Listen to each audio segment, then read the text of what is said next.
Hello and welcome to the Tea Party Hunty channel with a review of Red Dwarf, The Promised Land, the 90-minute episode / movie of Red Dwarf Season 13.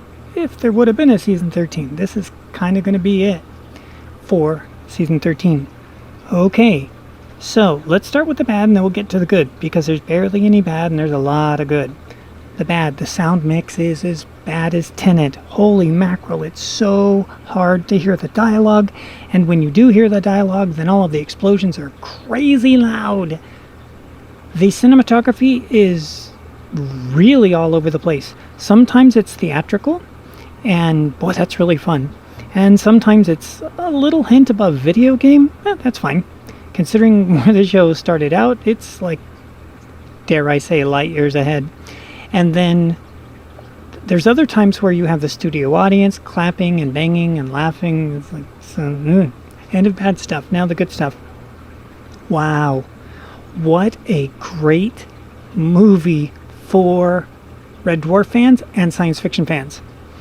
The actual sub-story of what's going on, they did it before, a long time ago, probably in series 2 or 3. It was a long time ago, with the idea that Dave is a god and that all the cats are from him. It's like, you've already done this story, and they even use some of the same graphics, but that's whatever, it works.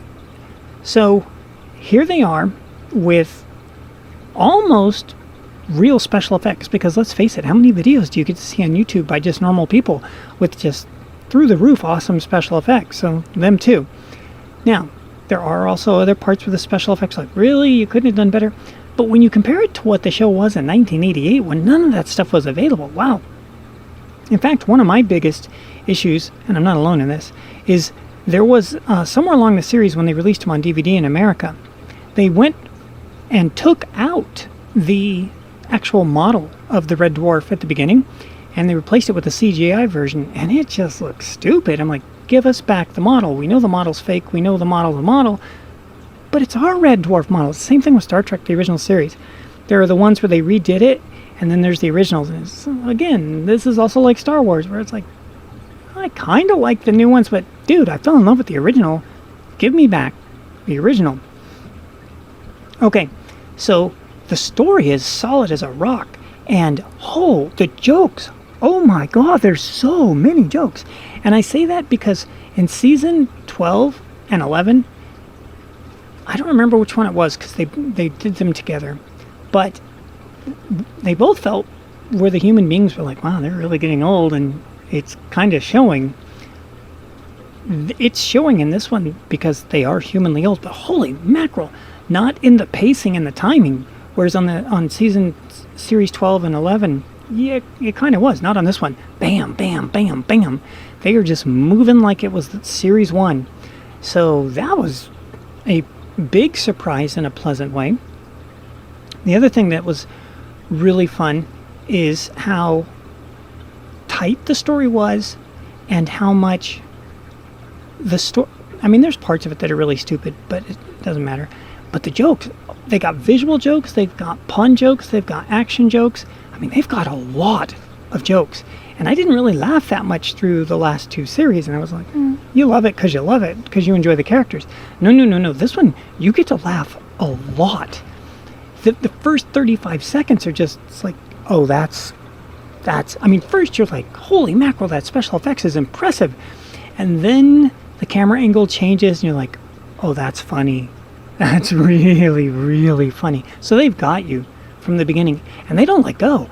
Like every 4 minutes, boom, there's a zinger, and it doesn't lose pace. It's like, it's really, really cool like that. Much like last week in the review where I did for the new Bill and Ted, where it's like, that movie doesn't let you down. It's really, really good. So is this one. They didn't go in there and try and retool anything. And one of the things that's fun about this show is, until recently, the idea that there's black people and white people on the show never occurred to the viewers. We're like, oh yeah, I guess there are. And it wasn't until the last few years that everybody's like, well, with BLM, of course, where it was like, oh, you got to have this many black people, and especially on BBC, where they're, but this isn't BBC, this is UK TV and Dave TV. And that makes a difference too. Where they force all this agenda stuff. Nope. Is there a multiracial cast? Yes, but who cares? Who cares? They're just telling the story with, it's like, no, it doesn't, no, it's like, who cares? Just have a good time, watch the show. And so that was, it's a double nice prize where you've got all these people getting work with different looks. And that was always true in science fiction. That's not new. And one of the girls that's in it is also in Star Wars The Force Awakens. And wow, what a difference between this movie and that movie. Star Wars Force Awakens doesn't go anywhere, doesn't make any sense. It's just a retread of Star Wars Episode 4, whereas this one, yeah, I know they stole from their own episode too, but it goes somewhere. And forgive me, but it's so true. You will laugh, you will cry. There's more than one scene where I'm like, I welled up. I mean, I cried everything. I cry in toilet paper commercials. But I definitely cried in this movie. And it becomes a part of you. You'll laugh, you'll cry, it becomes a part of you. And this is the first time I've ever seen them where they actually played out actual drama in several cases. And they did it the way you're supposed to do it in a comedy, where they really rip your heart out and then they make you laugh 3 or 4 seconds later. And that's what you want from a comedy. You actually want that from a drama on occasion too. That's what made Jaws and Schindler's List work. Jaws and Schindler's List have a lot of jokes in them. You need the balance. Steve Martin used to preach about that all the time. It's like, no drama is complete without decent amount of comedy, and no comedy is complete without decent amount of drama. That's why when you look at the picture of the theater, it's comedy and drama. It shows both masks. It's not one at a time. They're both there. That's the key. So, do I recommend this movie? Oh, you better believe I do. It is so good. For those of you that are all hungry for perfect special effects, nope, not going to happen. For those of you that are hungry for really cheesy, bad special effects like we grew up with on the show, no, not you either. It's definitely in between. The music score, except the end, it's really fancy too. It's cinematic the whole way through. And it's like, wow, that's some really, really fancy music. And of course it's too loud because the sound mix is awful on this. But at the end, they're still doing the really fancy, serious music. And it was probably because it was too loud, but it didn't fit. That was the only scene in the movie where it's like, it's getting in the way, guys. You should have went with cheesy music here instead of the big fancy stuff. But wow, was it a great watch. And I looked at I didn't read the reviews because I don't do that before I do mine. But I did look at the number, and it got a really high review, and as well it should. This movie, compared to The Force Awakens, it's not even close. If you're comparing it from the point of view, forget about being a fan, if you're comparing it of movie with a story to movie with a story, this movie wins hands down. This has a beginning, a middle, and an end. It has tons of comedy. It has tons of drama. It has plenty of drama. It has lots of action. The pacing is fantastic.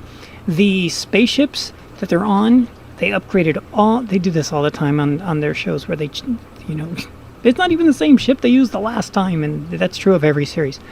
But wow, they upgraded all of it. Now they have all the flat screen TVs, so the tech on it looks really, really fun. It's nice. And it's just, I'm going to shut up so you can go watch it.